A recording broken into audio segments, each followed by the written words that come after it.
분야 전문가와 함께 관련 분야의 최신 정보를 알기 쉽게 풀어드리고 미국 생활 전반에 대한 정보를 나누는 라디오 정보시대. 이 시간 진행의 아나운서 김영입니다. 3월 28일 화요일입니다. 오늘은 도우찬 회계사님과 함께합니다. 네, 안녕하세요, 회계사님. 네, 안녕하세요. 도우찬 회계사입니다. 네, 지금 한창 텍스 보고 시즌이죠. 네네, 네. 한참 바쁠 때죠. 네네. 어떠세요? 뭐 작년과 비교해서 뭐 올해 좀 특별히 바쁘시거나 아니면은 뭐 좀 비슷하시거나? 저번 시간에도 아마 좀 그 2021년하고 2022년 그 텍스 내용에 대해서 변동사항이 있었던 거 전반적으로 그 텍스 리턴을 적게 받으신다는 걸 말씀드렸었죠. 네. 그래서 이번 시간에도 마찬가지로 지금 아직도 텍스 시즌이기 때문에 이 템포리와 관련돼서 좀 네. 더 자세하게 좀 알아보려고 하거든요. 네네. 자, 일단 텍스 보고 기간이 4월 18일까지죠. 네네. 네. 그래서 이제 뭐 지금 많이 바쁘실 텐데. 네네. 네. 이제 4월 18일이면 이번 주 지나면 거의 한 2주 정도 조금 더 남게 되죠. 그렇죠. 그러니까, 네. 예, 그래서 말씀 나온 김에 지금 아직 그 하지 않으신 분들은 자료 챙기셔가지고 네. 좀 서두르시는 게 낫지 않을까 싶네요. 네, 그렇죠. 특별히 이제 좀 비즈니스 하시는 분들은 좀 챙겨야 될 부분들 좀 많으시잖아요. 네, 비즈니스는 지금 그러니까 아. 회사 형태에 따라 좀 다른데요. 그렇죠. 네. S코퍼레이션하고 파트너십은 이미 끝났고요. 3월 네네. 15일 마감을 했고 네.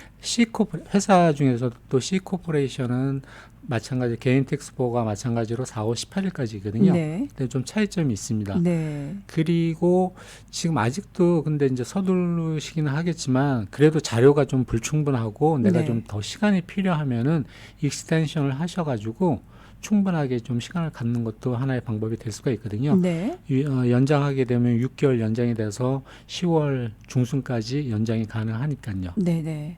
아, 10월 중순까지 연장이 되는데 또 그때까지 또 길어지면 또 그때까지 계속 신경을 써야 되는. 그러니까 연장을 네. 해놓고 또 네. 준비가 되면은 뭐 아무 그렇죠. 때나 그 이전에 하실 수가 있는 거죠. 네네. 그리고 하지만 그 세금 부분은 혹시라도 작년하고 비교해서 내가 어느 정도 인컴이 있기 때문에 세금을 냈었다 하는 경우에는 세금 내는 거는 연장이 안 되는 네, 거거든요. 네. 그러니까 그렇죠. 네, 그래서 그거는 기간 안에 내셔야 네네 되고. 어느 네. 정도 에스티메이트 그 연장하는 경우에도 그냥 그 대략 에스티메이트 텍스를 계산을 하셔가지고 작년에 냈던 거하고 비슷하게 미리 내놓고 네. 계산을 하신 다음에 많이 내놨으면 다시 돌려받으실 수가 있으니까요. 네. 하지만은 내야 될 거 부분이 너무 적게 해놓으면은 또 그 페널티하고 또 이자가 붙기 때문에 네. 좀 생각지 않은 또 비용이 발생할 수도 있으니까요. 그 점 네. 유의하시면 좋으실 것 같아요. 네. 자, 오늘 이제 텐폴이 좀 더 이제 자세하게 설명을 해 주신다고 하셨는데, 네. 어떤 부분부터 좀 네. 볼까요? 특히 그 보통 텍스트자료 이제 고객분들이 가져오실 때 네. 특히나 이제 집을 소유하고 계신 분들은 그 모기지 이자 받은 거 그리고 교회 또 다니신 분들 헌금 내용 같은 거는 그래도 다른 거에 비해서는 그 서류만을 잘 챙기셔가지고 오시거든요. 네. 근데 제가 말씀드릴 때 당연히 이게 쓸 수도 있고 안 쓸 수도 있습니다라고 말씀을 드려요. 네. 그 차이점이 뭐냐면은 먼저 텍스 흐름을 먼저 간략하게 설명을 드리면은 우리가 인컴을 모두 다 취합을 하잖아요. 네. 인컴을 취합한 다음에 그 인컴 취합된 인컴에다가 바로 세율 텍스 레이트를 곱해가지고 텍스를 구하는 게 아니라 공제를 한번 크게 한번 해주게 되죠. 네. 그래서 그 공제주 종류별로 두 가지가 있는데 스탠다드 디덕션하고 아이테마이즈 디덕션. 그러니까 스탠다드 디덕션은 매년 그 IRS에서 정해주는 금액대로 부부일 경우에는 올해 같은 경우 25,900불, 싱글인 경우에는 12,000불 가량 이런 식으로 금액이 정해져 있거든요. 네. 그러니까 그 이하가 표준공제 금액이 인컴이 그보다 작을 경우에는 공제액보다도 작으면 세금 낼 게 없겠죠. 그렇죠. 네네. 네. 그래서 일단 표준공제액이 그렇게 정해져 있고요. 네. 하지만은 나는 그 항목별로 이런 게 더 스탠다드 디덕션 쓰는 것보다 더 금액이 클 것 같다라는 경우에는 그 메디컬 익스펜스 쓴 거, 예를 들어서 프로퍼티 텍스 낸 거, 네. 조금 전에 말씀드린 모기지 이자 낸 거, 교회 현금 낸 거 이런 것들이 다 합쳐졌을 때 그 표준 공제 금액보다 크면은 네. 아이테마이즈 디덕션을 쓸 수가 있는 거거든요. 네. 그럴 경우에 대비해서 그러니까 가져오시지만 그래도 비교를 해봐야죠. 네. 비교를 해봐서 그걸 쓸 수도 있고 안 쓸 수도 있는 경우가 발생을 하니까요. 네네. 그러니까 둘 중에서 어떤 큰- 부분을 더 크게 받을 수 있는가. 네네. 큰 공제 금액을 네네. 사용하기 때문에 네. 좀 더 유리하게 계산을 하려고 그러는 거죠. 네네.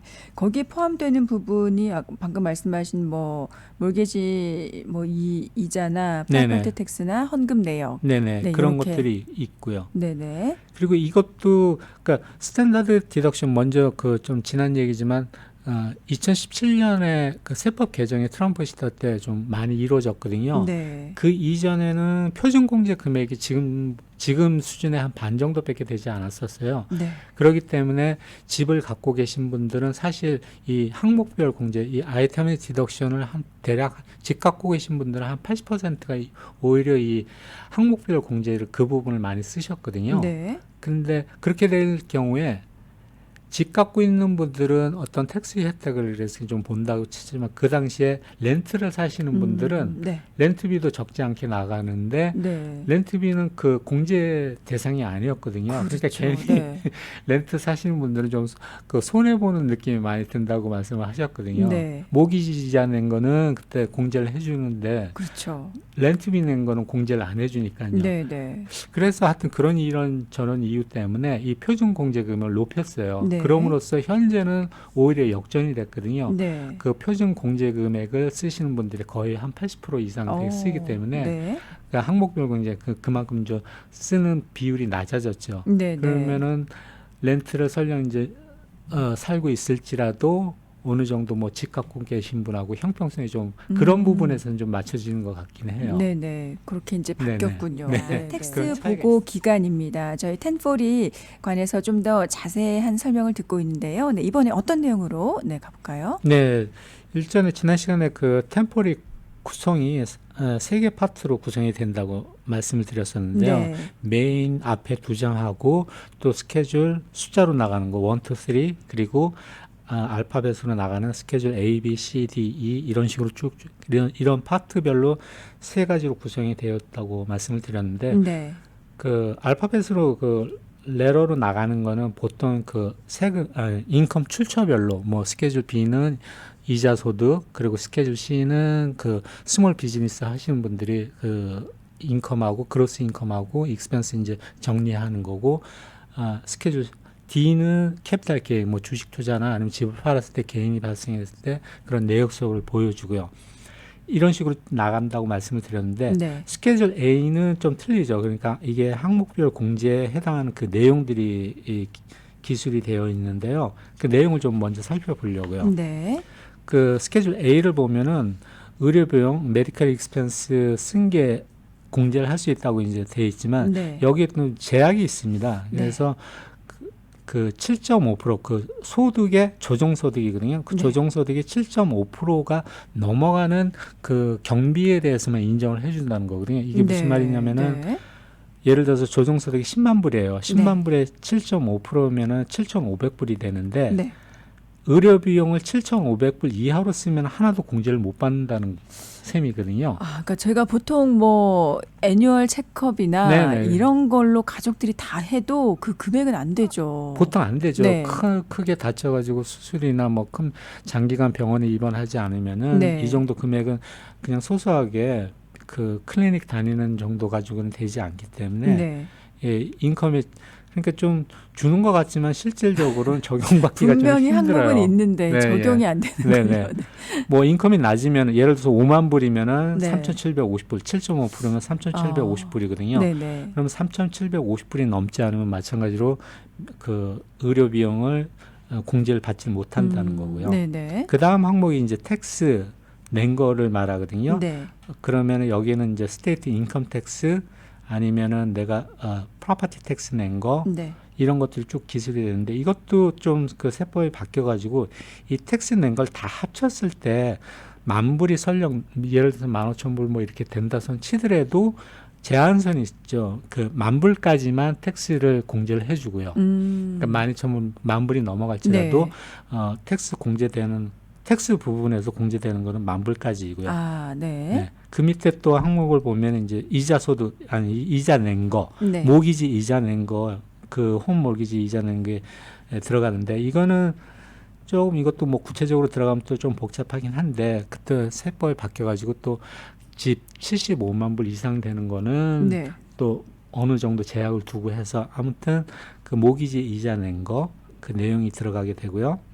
또 그 밑에 항목이 보면 이제 교회 헌금 같은 거 도네이션 한 거 아니면 컨트리뷰션 한 거나 이런 네. 것들 들어가 있게 되죠. 네네. 그리고 교회에서도 여기도 보면은 그 예를 들어서 헌금 같은 거 냈을 경우 250불이 넘어가면은 그 낸 그 영수증을 받아놓으라 그러고 여기도 이 스케줄 A에도 그렇게 표시가 돼 있거든요. 네. 그러니까 250불 이하면은 뭐 자료가 없을지라도 250불이 넘어가는 거에 대해서는 항상 그리고 또 보통 다 주고 있죠 지금 네네. 얼마 이제 헌금을 냈다든지 하는 그렇죠. 경우에 네. 예 그리고 그 밑에 거는 좀 해당되는 게 좀 드물 경우겠지만 캐주얼티 아니면 데프트 로스라 그래가지고 뭐 도둑 맞거나 아니면 그런 로스가 발생했을 경우에 네네. 그 금액을 이제 적어서 넣게 되고요. 네. 그러니까 그 금액을 적어서 넣게 되면은 거기에 대한 또 뭐 공제가 주어지는 건가요? 그렇죠. 그럼 어느 정도 네. 근데 이것도 좀 제약이 있습니다. 네. 그것도 자세하게 읽어보면 그전에는 이런 제약이 없었는데 네. 그 연방에서 재해 지역으로 선포된 지역만 또 네. 가능해요. 네네. 예를 들어서 뭐 요즘 지금 그렇지 않아도 텍스 보고 기간이 요즘 주마다 좀 틀리거든요. 네. 캘리포니아는 아마 5월인가 6월까지거든요. 그쪽에 그때 무슨 재해 발생했기 때문에 네. 그런 재해 지역은 또 그 텍스 보고 기간을 좀 늘려줬거든요. 늘려주고, 네. 그렇기 때문에 그런 거에 좀 영향을 받고요. 네. 지금 말씀드린 이런 금액 그 공제 내가 쓴 경비들 다 합쳐봤을 때 부부일 경우에 그 표준 공제 금액 25,900불보다 넘지 않게 되면은 표준 공제액을 쓰는 거고요. 네. 이런 걸 다 합쳐봤는데 뭐 한 3만 불, 4만 불이 되더라. 그럼 당연히 이 항목별 공제를 쓰게 되는 거죠. 네네. 네. 그렇게 나눠지는 부분. 네네. 네. 알겠습니다. 여기까지 듣고요. 광고 듣고 이어가도록 하겠습니다. 라디오 정보 시대 오늘은 도우찬 회계사님과 함께하고 있습니다. 네, 1040에 관한 그 설명 계속해서 이어가고 있는데요. 네, 이번에 또 어떤 내용인가요? 네. 그 다음에 이제 또 조금 항상 애매모호한 게 애매모호하기보다는 그 헬스케어 네. 우리가 일명 오바마 케어라 그래가지고 네. 의료보험에 가입을 하죠. 그렇죠. 이 의료보험에 가입을 하게 되면은 그 1년이 지난 다음에 이 텍스 보고할 때 이것을 꼭 정산을 하게 돼 있잖아요. 네. 왜냐하면 의료보험 가입할 때는 예상소득을 기준으로 해서 가입을 하게 되고 네. 1년이 지났을 때 그 예상소득하고 실제소득하고 얼마나 차이가 나느냐. 그래서 예상소득보다 실제소득이 더 높았더라 그러면은 보험료를 적게 내게 되기 때문에 네. 우리 그러니까 영어 표현 리페이먼트를 다시 그러니까 좀 더 정부에서 지원받은 금액을 다시 토해내는 그런 꼴이 되고요. 네. 근데 또 예상소득이 실질소득보다 더 높았다. 그러면 또 돌려받기도 해요. 네, 네. 보험료를 더 많이 냈기 때문에 네. 그 예상소득을 너무 높게 잡아가지고 실제소득이 낮았을 경우에는 돌려받기도 하거든요. 네. 그런 걸 꼭 정산을 하기 때문에 하는데 근데 항상 문제가 되는 게 돌려받는 것보다는 다시 그 더 내야 될 리페이먼트에 때. 되는 네. 경우가 많이 생기죠. 네. 그러면은 다시 그 환불 돌려주는 그 금액을 어떤 기준으로 해서 삼고 있는지 그거에 네. 대해서 좀 더 자세하게 설명을 드리려고 네, 하거든요. 네. 그리고 좀 또 저도 좀 이해 안 되는 말도 좀 들었어요. 고객분들이 네. 보험하신 분들이 이제 이거를 보통 이제 다루실 텐데 그런 인컴에 상관없이 괜찮다라고 말씀을 하는 걸 제가 들었어요. 직접. 네. 근데 실제 그렇지 않거든요. 네. 인컴에 어떤 지금 말씀드리는 이제 인컴 기준이 있는데 그 기준을 넘어서게 되면은 정부에서 지원받은 거를 심지어는 100%까지 다 토해내야 되기 때문에 네. 그게 금액적으로는 제가 봤을 땐 그 전에 제가 다른 고객분들 봤을 때 뭐 17,000불까지 내는 것도 봤거든요. 네, 네. 그 정부에서 지원받은 거에 대해서요. 네. 그렇기 때문에 이거를 그냥 좀 쉽게 생각해서는 안 될 것 같아가지고 좀 더 자세하게 설명을 드리려고요. 네, 네. 인컴 기준이 되는 게 먼저 그 나라에서 매년 그 발표하는 포벌티 레벨, 그러니까 이게 빈곤 제한선이라고 해야 될지 우리말로요. 네, 네.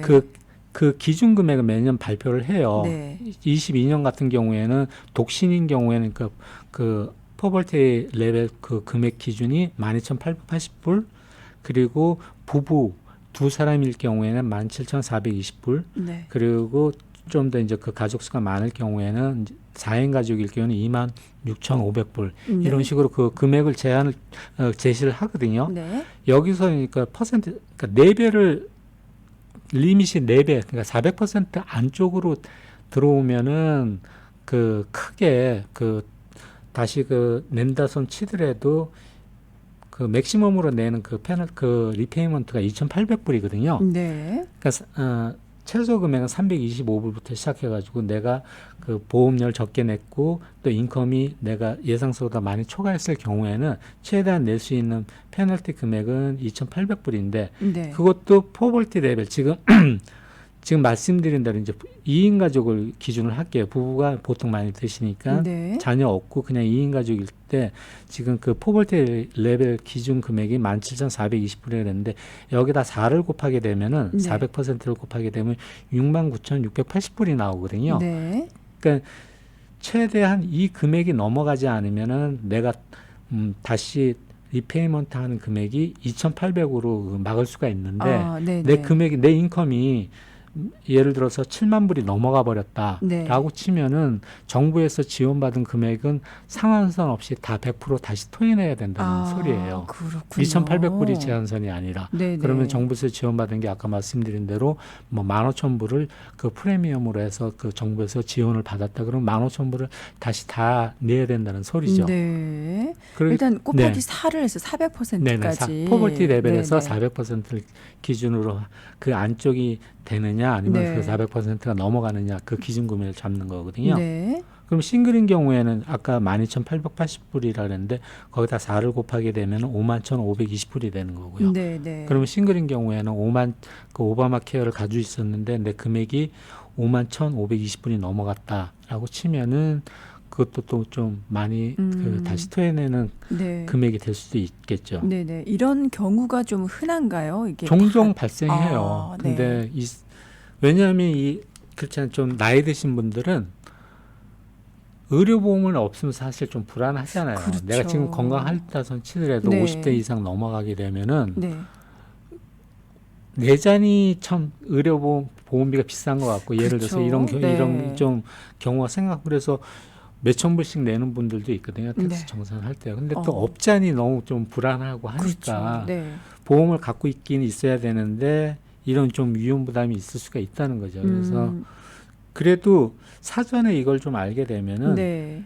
예를 들어서 69,000 내가 7만 불이 됐어요. 아까 2인 가족 기준 했을 때. 네. 그럼 7만 불이 넘었으면은 그 오바마 케어 그 정부에서 지원받은 금액 다시 다 토해내야 된다 그랬는데 네. 이럴 경우에 좀 미리 알고 계산하면은 좀 더 그 합법적인 방법으로 주로 쓰는 게 이제 IRA 같은 걸 저 권유를 하거든요. 네. 그게 가장 손쉬우면서 부부일 경우에는 최대 금액 7,000불 해가지고 14,000불을 공제를 받으실 수가 있으니까요. 네네. 예를 들어서 75,000불이 됐어요. 오바마 케어에 가입을 했는데 네. 근데 아까 제한선이 69,000불이 넘어가면은 그렇죠. 넘어갔어요. 그 위험하다고 네. 했는데 네. 그럼 75,000불, 8만 불이 됐을지언정 내가 IRA를 붓게 되면은 8만 불이었을지언정 14,000불 빼도 14,000불까지는 빠지니까. 7만 불 이하로 훨씬 줄여버릴 수가 있으니까 네네. 그게 또 합법적으로 공제를 받을 수가 있는 거고요. 그렇죠. 그렇게 네. 되면은 좀 조정을 해가지고 그 최대한 2,800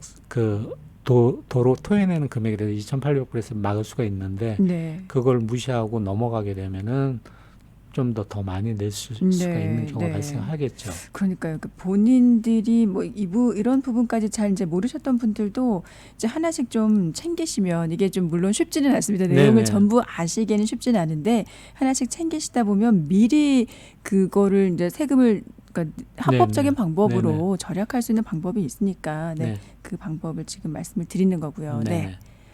특히나 이제 항상 문제되는 게 이 2인 가족이더라고요. 왜냐하면은 네. 그 4인 가족은 사실 또 애들이 있다손 치면은 그 부모 세대가 좀 젊을 수가 있잖아요. 그렇죠. 예, 아직 젊고 그 크게 그런 거에 대해서 그러니까 건강할 때고요. 네. 연령상으로도 뭐 30대, 40대 그렇게 될 수가 있고, 근데 애들이 다 커가지고 이제 독립을 했어요. 네. 애들은 나가고 그 부모 세대 부모님만 두 분이 남으셨다 그러면 또 나이가 그만큼 들었기 때문에 그렇죠. 건강에 관심을 안 둘 수가 없거든요. 네네. 딱 그러- 그때부터 뭔가 좀 네, 여기저기 좀 안 좋아지죠. 네네. 네. 그래서 꼭 그 부부인 경우 자녀 없을 경우에 이런 문제가 제일 많이 발생을 해요, 사실. 네네. 그래서 네, 이 부분을 네네. 조금 미리 챙기시면 네네. 충분히 네, 그 절세하실 수 있는 방법이 있다. 네. 네네. 그리고 네, 어떤 내용으로? 예, 그 다음에 여기까지 설명을 드렸고, 네. 아까 말씀드린 대로 그 에스코퍼레이션 그리고 파트너십은 3월 15일 날 마감을 했다 그랬잖아요. 네. 그래서 이 회사 보고하고 그럼 개인 텍스 보고하고 어떤 연관관계가 있는지 또 좀 말씀을 드리려고요. 네네. 그러면은 네, 어떤 내용부터 좀 네네. 갈까요? 지금 예, C 코퍼레이션은 4월 18일까지라고 했고요. 그 네. 회사일지라도 그 지금 그러니까 S 코퍼레이션은 폼 양식 그 1120S라 그래가지고 1120S를 통해서 이미 아마 신고들 많이 하셨을 거예요. 네. 그리고 파트너십은 폼 1065라는 양식을 써가지고 세금 보고를 하거든요. 네.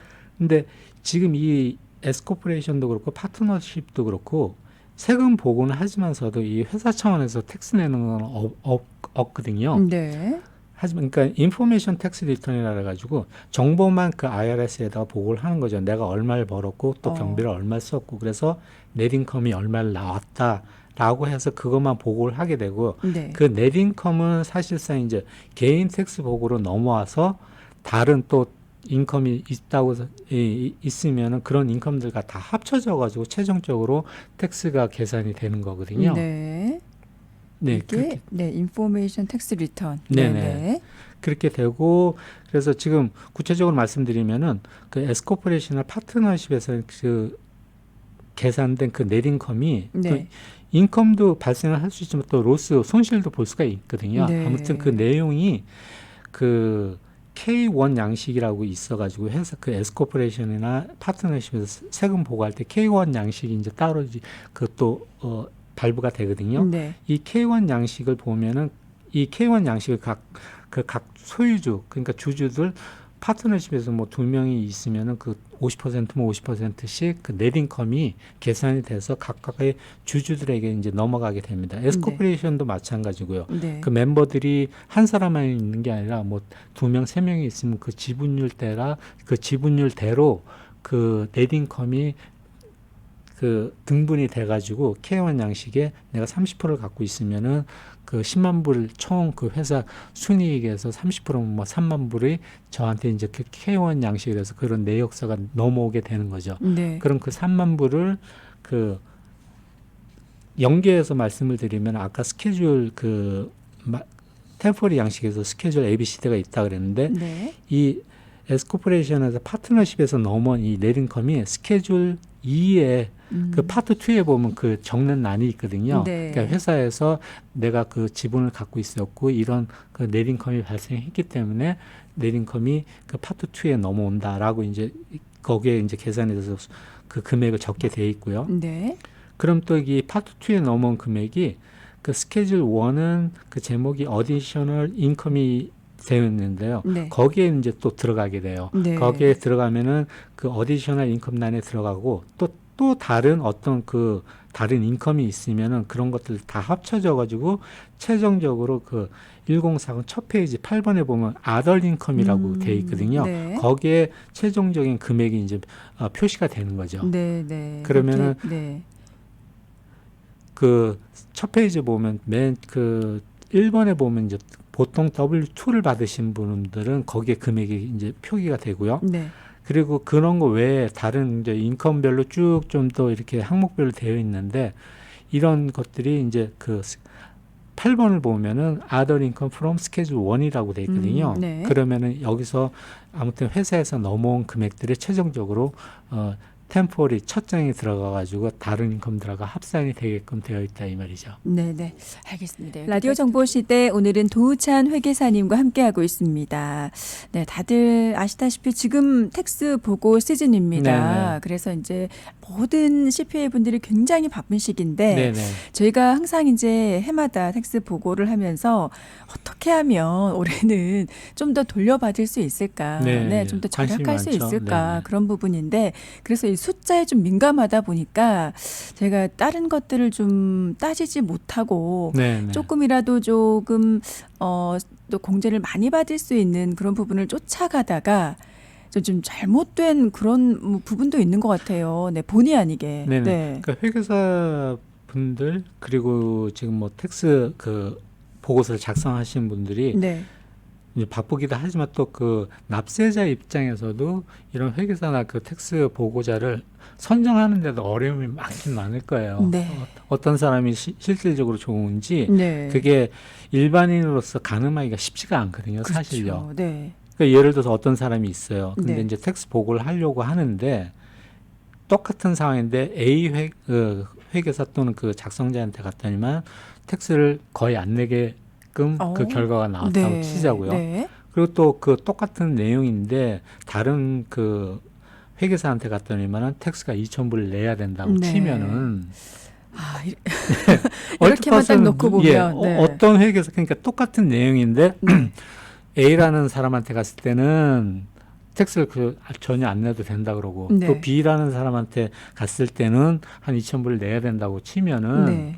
얼핏 저희들이 이제 생각했을 때는 뭐 당연히 그 적법한 세법에 따라서 계산을 네. 했다 그러면 텍스를 줄여주는 게 좋으니까 그렇죠. 그 조건이 있죠. 네네. 분명히 적법하게 네네네. 했을 때. 네네. A라는 그 회계사가 네. 더 낫다고 생각을 할 수가 있겠지만은 그렇죠.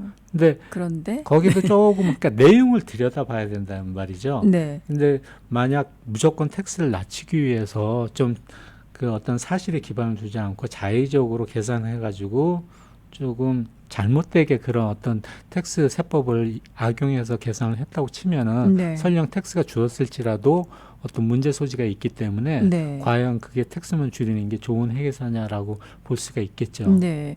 그러니까 저희는 이제 회계사 분들께 이제 맡기고 네네네. 저희가 저희 거를 좀 챙기지 않다 보면 네. 그냥 나와 있는 그 숫자로만 조금이라도 이제 절약할 수 있게끔 해주시는 분이 좋은 회계사겠거니라고 네네네. 생각을 하는데 내용을 들여다봐야 된다는 거죠. 네네. 분명히. 그러니까 예, 지금 말씀하신 것처럼 이제 결과도 중요하지만 네. 사실 그 내용이 적정하게 세법에 맞게 그 내용이 그 작성이 되었느냐도 굉장히 중요한 내용이라고 볼 수가 있는 거거든요. 네. 왜냐하면은 종종 그 IRS에서 이제 편지 같은 거를 받게 돼요. 네. 어떤 그러니까 일단 편지가 오면 조금 좀 걱정이 되시는데. 네네 그 내용에 따라서 뭐 네. 이제 좀 심각한 문제도 있고 아니면 또 가볍게 그냥 이렇게 소명하면 되는 정도의 또 편지도 받으실 수가 있는데 네. 정말 그 어떤 텍스 보고가 신고가 잘못돼 가지고 편지를 받게 되면 그 책임이 누구한테 있겠냐를 먼저 이제 좀 또 생각해 보실 수가 있거든요. 이거 중요하죠, 그렇죠? 네네. 네. 왜냐하면은 자료는 내가 줬지만 네. 작성은 회계사가 한 게 아니냐. 그래서 그 어떤 문제가 발생하면 회계사가 책임을 져야 되나라고 네. 이제 생각하실 수도 있거든요. 네. 그렇지만 IRS에서는 그 일반적으로 생각하기를 그 텍스 보고자에게 어떤 책임을 묻고 그 페널티나 이자나 이런 부분에 대해서 모든 걸 그 텍스 보고자한테 책임을 추궁하지 네. 회계사들한테는 아주 악의적으로 회계사가 숫자를 조작하지 않는 이상 회계사한테 그 책임을 묻지는 않아요. 네, 네. 아, 그러니까 텍스 보고자 본인에게 네네네. 결국에는 책임이 있으니까. 네네. 왜냐하면 그 모든 걸 리뷰를 하셔야 네네. 되는 책임이 있죠. 네. 왜냐하면 그 또 제가 조금 좀 지루할 수도 있지만 그 세금 보고 집준서를 그대로 한번 가져와 봤거든요. 네. 그래서 제가 그냥 우리나라 말로 옮겨 보면은 그 이렇게 돼 있어요. 네. 세금 보고 지침서에 따르면 모든 납세자는 세금 신고서의 모든 정보를 주의 깊게 검토하여 정보가 정확하고 올바른지 확인하는 게 중요하다. 네. 그리고 또 만일 그 납세자가 세금 신고에서 어떤 문제를 발견했다고 하면은 그 신고서 작성자에게 그 문제를 꼭 제기해야 하며 또 그 납세자가 신규 내용을 이해가 잘 안 가는 경우에는 꼭 질문해서 그 내용을 이해하도록 노력해야 한다라고 되어 있거든요. 네. 아니 세금 보고 지침서에 정확하게 내용이 다 네네네. 들어가 있네요. 네. 그러니까 그 작성하는 사람의 그 어떤 책임보다도 네. 실질적으로 같이 그 어떤 결과에 대해서 책임을 지는 것도 중요하다는 거죠. 납세자가 네네. 해서요. 그렇죠. 또 그 내용을 잘 모르실 경우에는 질문을 해야 된다라고까지 나와 있으니까 몰랐다라는 것도 이제 변명이 안 되겠네요. 네, 변명이 안 되게끔. 왜냐하면 최종적으로 보통 그 이제 세금 신고 저도 마찬가지지만 세금 신고서 다 작성한 다음에 같이 네. 리뷰를 하고요. 네. 최종적으로 또 사인을 하거든요. 그렇기 때문에 그 최종 보고자가 무조건 그냥 몰랐다라고 변명하기에는 역부족이라는 거죠. 네네. 그러니까 뭐 최근 들어서 좀 그 그러니까 뭐 그 CPA 분들 외에도 이제 그 세금 보고 작성하실 수 있는 분들이 또 네네. 계시잖아요. 네네. 그러니까 그런 분들로 인해서 좀 피해를 보신 분들도 좀 계시고 그러신 것 같아서 그렇죠. 오늘 왜 제가 사실은 이런 말씀을 드렸냐 하면은 네.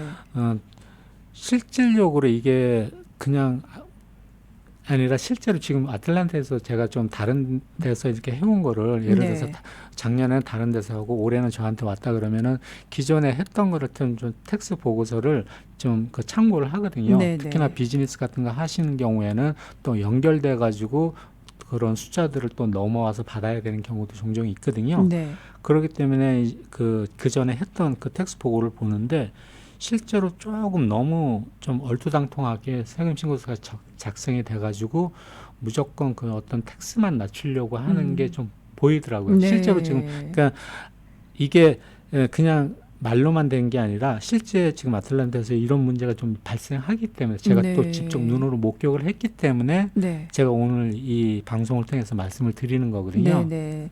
그러니까 네. 이 방송 통해서 이제 회계사님도 계속해서 이제 이 어려울 수도 있는 부분을 말씀드리는 이유가 네네. 저희가 이 부분을 좀 알고 있어야 네네. 질문을 할 수가 있고, 네. 그러니까요. 왜냐하면 또 정말 문제가 되어서 이게 돌아오게 된다 그러면은 네. 결국은 지금은 좀 뭐 텍스를 그러니까 무조건 그냥 낮춰주는 거에 대해서 만족해서 좋을 줄 몰라도 그게 사실 또 독이 돼서 나중에 문제가 돼서 더 큰 문제로 다가올 수 있기 때문에 네. 실제로 또 그럴 수밖에 없고요. 네. 그렇기 때문에 좀 말씀을 드리는 거거든요. 그렇죠. 네. 그러니까 절세는 좋은데 네. 이게 적법한 절차로 네, 인한 네. 것이어야지. 아무튼 이제 그 부분들을 직접 그 오시는 손님들을 통해서 이제 목격을 하셨으니까 네, 네. 그 부분을 지금 말씀을 해 주시는 네, 네. 겁니다. 네. 그러니까 인컴이 있는데도 이렇게 좀 쉽게 생각하시면 될 것 같아요. 인컴이 어느 정도 있는데 내가 생각했던 것보다 너무 텍스가 지나치게 작다든지 하면은 같이 한번 내용을 보시고 네. 어떤 이해가 잘 안 가면은 또 물어도 질문을 해보시고 네. 그런 과정이 좀 필요한 것 같거든요. 네. 무조건 어떤 결과만 봐가지고 이거 그냥 얼마 내세요 그런 것보다도 그런 어떤 결과도 중요하지만서도 이 텍스 내용이 내게 지금 진짜 어떻게 작성이 되었는지 조금 더 관심을 가지는 게 중요하지 않을까 생각을 합니다. 네. 그러면 실제로 회계사님한테 이제 이런 부분들 이제 질문 주시는 분들은 좀 네네. 계신가요? 그냥 아니면 그냥 그 결과만 보고 그냥 그러신 분들이 더 많으신가요?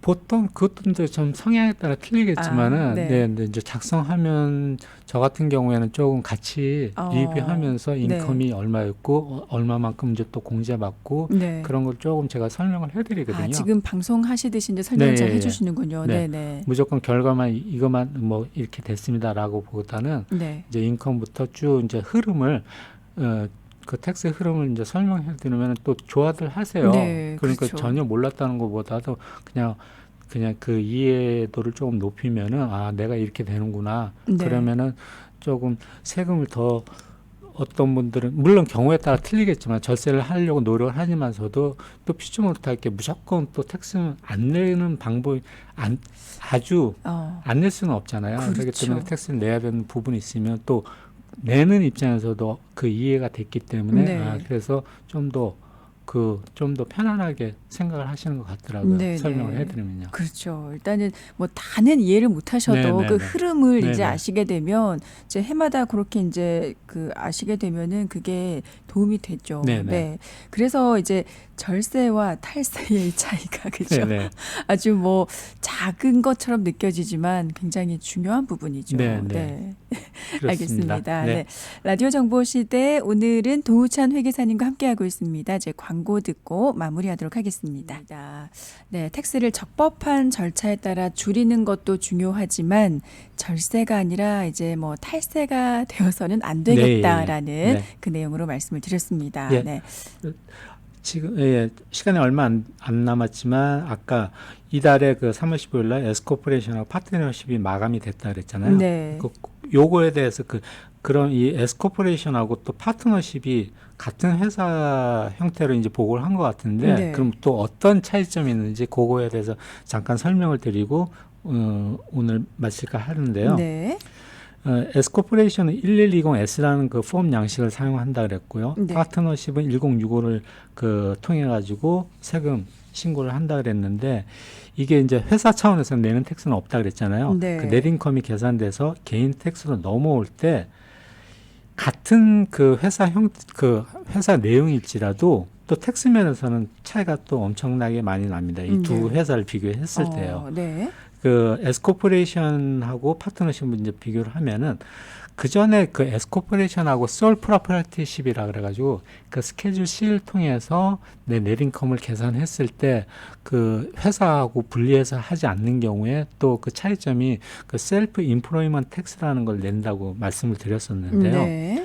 그 파트너십도 마찬가지거든요. 에스코퍼레이션하고 비교할 때 에스코퍼레이션은 그 넘어온 넷 인컴에 대해서 셀프 인플로이먼트 텍스 보통 한 대략 14%, 15.3%인데 좀 그거를 좀 빼줘가 대략 14% 정도 되는데 이게 아덜 텍스라 그래가지고 셀프 인플로이먼트 텍스를 내게 되는데 에스코퍼레이션은 이걸 내질 않게 되는 거거든요. 네. 근데 파트너십에서는 넘어온 넷 인컴이 있게 되면은 이 셀프 인플로이먼트 텍스를 내게 됩니다. 네. 네. 그렇기 때문에 대략적으로 예를 들어서 뭐 5만 불이 넷 인컴이 넘어왔다고 치면은 거기서 한 14%를 계산하면 대략적으로 한 7,500불 정도가 발생하기도 하거든요. 네. 그러면 이 셀프 인플로이먼트 텍스가 에스코퍼레이션 경우에는 내질 않게 되고요. 네. 파트너십에서는 또 이걸 내기 때문에 그런 회사 내용에 따라서도 또 텍스가 많이 차이가 나게 됩니다. 네네. 네, 이 차이점을 이렇게 설명을 들어서는 언뜻 네.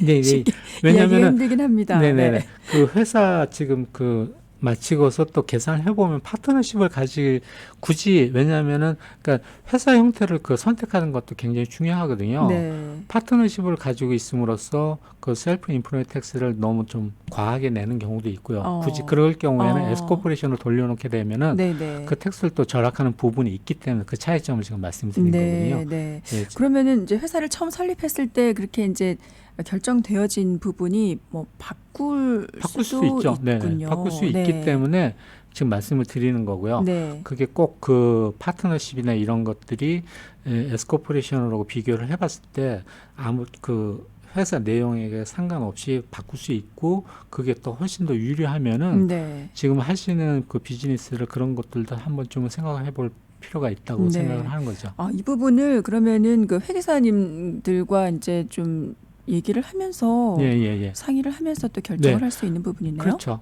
네. 네. 그리고 저희가 시간이 조금 더 남아 있어서 설명을 좀 더 부탁을 드려도 될 것 같아요.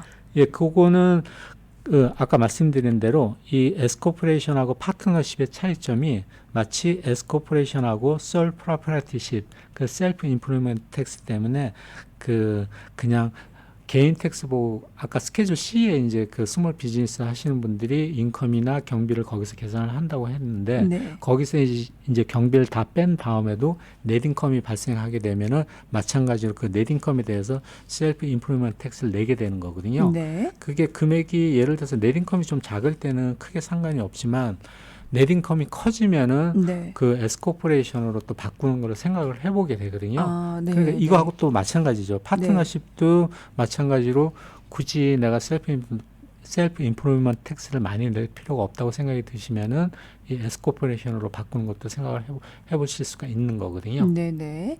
알겠습니다. 네. 그러면은 오늘 이제 전반적으로 좀 마무리를 네네. 간략하게 해주시면. 네. 네네. 그 아까 중간에 말씀드린 내용이 다시 한번 말씀을 드리고 싶거든요. 네. 그러니까 어떤 선정, 그러니까 회계사 선정하는 문제도 그렇고 또 그 어떤 이게 서비스업이고 또 누가 작성하느냐에 따라서 어떤 결과도 좀 이렇게 많이 달라질 수가 있기 때문에 네. 물론 일반인들이 그렇게 어떤 분들을 선정하는 게 쉽지는 않겠지만서도 그 어떤 결과치만 보고 텍스 그리고 또 어떤 피 그것도 종종 많이 물어보시는데 네. 그런 내용보다도 이제 그때도 한번 말씀드린 것 같은데 주변에 같은 걸 좀 물어보고 네. 제대로 꼼꼼하게 잘 하는지 그런 걸 좀 조언을 들은 다음에 선정하고 또 같이 또 선정하게 돼서 이제 텍스트 보고를 한 다음에는 꼭 한번 네. 그냥 주는 대로 받지 말고 그 관심을 가지시고 그 내용도 어떻게 되는지 한번 살펴보시라는 거 네네. 말씀드리고 싶네요. 그리고 언제든지 이제 궁금한 부분이 있을 때 질문을 드리면 답변을 잘 해주시는 분을 선정하는 것도 중요하죠. 네, 그러겠죠, 당연히요. 네네. 네. 알겠습니다. 네. 라디오 정보 시대 오늘은 도우찬 회계사님과 함께 했습니다. 네. 오늘 말씀 감사합니다. 네, 감사합니다.